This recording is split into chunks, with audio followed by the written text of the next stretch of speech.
వి gold trusted gold buyers తాకట్టులో ఉన్న మీ బంగారాన్ని విడిపించి ఈ రోజు ఉన్న మార్కెట్ ధరకే కొనబడును. ఇప్పుడే కాల్ చేయండి. నల్గొండ పట్టణంలో మైనర్ బాలికపై అత్యాచారం హత్య కేసులో కూడా నిందితుని అరెస్టు చేసి పోలీసులు రిమాండ్కు పంపించడం జరిగింది. మనతో మాట్లాడడానికి నల్గొండ డీఎస్పీ ఉన్నారు. చెప్పండి, నిన్న జరిగినటువంటి ఘటన మొత్తం జరిగింది. కొద్దిసేపు క్రితమే రిమాండ్ కూడా తరలించడం జరిగింది. ఏ విధంగా పరిచయం అమ్మాయికి అబ్బాయికి? ఏ విధంగా ఏదైతే మైనర్ బాలిక ఉందో 15+ ఉన్నది అమ్మాయి. ఆ అమ్మాయి గ్రామంలో ఇతను ఏదైతే A1 గడ్డం కృష్ణ ఉన్నాడు, అతను జేకే అన్నారం గ్రామానికి చెందిన వ్యక్తి. అతను వాళ్ళ అమ్మాయి గ్రామంలో ట్రాక్టర్ డ్రైవర్గా పనిచేస్తున్న క్రమంలో అమ్మాయితోని పరిచయం, అతను మాయమాటలు చెప్పి అమ్మాయిని లోపరుచుకోవడం జరిగింది. ఇన్స్టా ద్వారా కూడా చాట్ చేసే సందర్భంలో కూడా వాళ్ళు పరిచయం ఏర్పడింది. అంటే అతను అత్యాచారమా? ఇది ఏ కేసు? దీన్ని యాక్చువల్గా అత్యాచారంతో కూడిన నేరపూరిత హత్య అంటారు దీన్ని. మరియు పోక్సో యాక్ట్, దీని కింద 2 సెక్షన్ల కింద మేము పెట్టడం జరిగింది కేసు. వీళ్ళు ఇద్దరు పరిచయం అయింది. ఆ పరిచయం తర్వాత గత 3 నెలల నుంచి పరిచయం ఉంది. నిన్నటి రోజు అమ్మాయి కాలేజీకి వచ్చే సందర్భంలో అతను ఆటోలో వస్తుంటుంది, రెగ్యులర్గా ఆటోలో వచ్చే సందర్భంలో డిఈఓ ఆఫీస్ కాడ అమ్మాయి దిగినప్పుడు అతను మోటార్ సైకిల్ మీద ఫాలో అయ్యి అమ్మాయి దిగిన తర్వాత వాళ్ళ ఫ్రెండ్ A2 ఎవరైతే ఉన్నారో అతను మధు, బచ్చలకూరి మధు, ఇతను రసూల్పుర గ్రామానికి చెందిన వ్యక్తి. అతను ఆటో డ్రైవర్గా పనిచేస్తాడు. అతను ఆటో తెప్పించి ఆ అమ్మాయిని ఆటోలో ఎక్కించడం జరిగింది.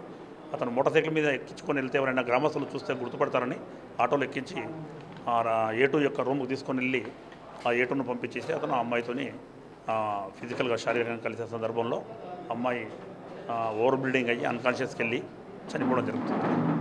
మరొక నిందితుడు A2 కూడా సేమ్ సెక్షన్? A2 కూడా సేమ్. మనము అతనికి కూడా తెలుసు ఈ విషయం. అతను కూడా సహకారం అందించినందుకు ఆటోలో ఎక్కించుకొని తీసుకెళ్ళు, ఈవెన్ మైనర్ బాలిక తెలిసిన విషయం కూడా తెలిసి అతని రూము ఆశ్రయం ఇచ్చినందుకు కూడా అతనికి పైన సేమ్ సెక్షన్ల కింద రిమాండ్ చేయాలి. ఇప్పటి నుంచి పరిచయం? ఎన్ని నెలలుగా పరిచయం? 3 నెలల క్రితం నుంచి పరిచయం అండి ఇద్దరికి, A1కు అండ్ మైనర్ బాలిక.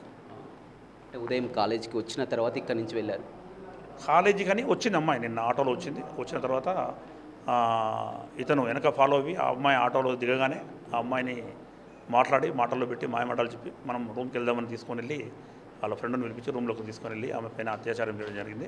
ఆ సందర్భంలో ఆమెకు ఓవర్ బ్లీడింగ్ అవ్వడము, అన్కాన్షియస్గా వెళ్ళిపోయి చనిపోవడం జరుగుతుంది. కానీ ఇప్పటికే చాలా చోట్ల మన నల్గొండలో చూస్తుంది అత్యాచార కేసుల్లో కూడా చాలా వరకు కఠిన శిక్షలు కూడా పడుతున్నాయి. అవేర్నెస్ కూడా వస్తున్నటువంటి పరిస్థితులు కూడా మళ్ళీ మనం అందరం చూస్తున్నాము. మన ఇక్కడ SC/STకి సంబంధించినటువంటి కోర్టులో చాలా ఈ పోక్సో యాక్ట్లో కూడా చాలా శిక్షలు పడుతున్నాయి.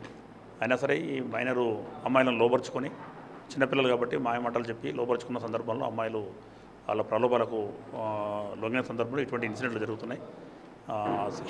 శిక్షల శాతం కూడా పెరిగింది. అయినా సరే తల్లిదండ్రులకు ఏం చెప్తారు? ముఖ్యంగా తల్లిదండ్రులకు విజ్ఞప్తి ఏంటంటే, పిల్లలు ఎవరైతే ఉన్నారో వాళ్ళను ముఖ్యంగా సెల్ ఫోన్లు మంచికి వాడుకుంటే ఓకే, నో ప్రాబ్లం, ఎడ్యుకేషన్ గురించి సంబంధించి కానీ లేకపోతే మనకు తెలియని విషయాలు తెలుసుకోవడానికి. కానీ ఈ సందర్భంలో ఇన్స్టా అనే పేరుతోని గుర్తు తెలియని వ్యక్తితో పరిచయం ఏర్పడడం, ఆ పరిచయం కాస్త ఆ పరిచయంలో ఎవరైతే ఉన్నారో వాళ్ళు ప్రలోభాలకు పెట్టడము, ఆ ప్రలోభాలకు మైనర్ అమ్మాయిలు ఈజీగా లొంగిపోతున్నారు. కాబట్టి అటువంటి ప్రలోభాలకు లొంగకుండా తల్లిదండ్రుల సెల్ ఫోన్లకు దూరంగా పెట్టి చదువు పైన ఆకర్షితులైతే చూసుకుంటే బాగుంటుందని విజ్ఞప్తి అండి.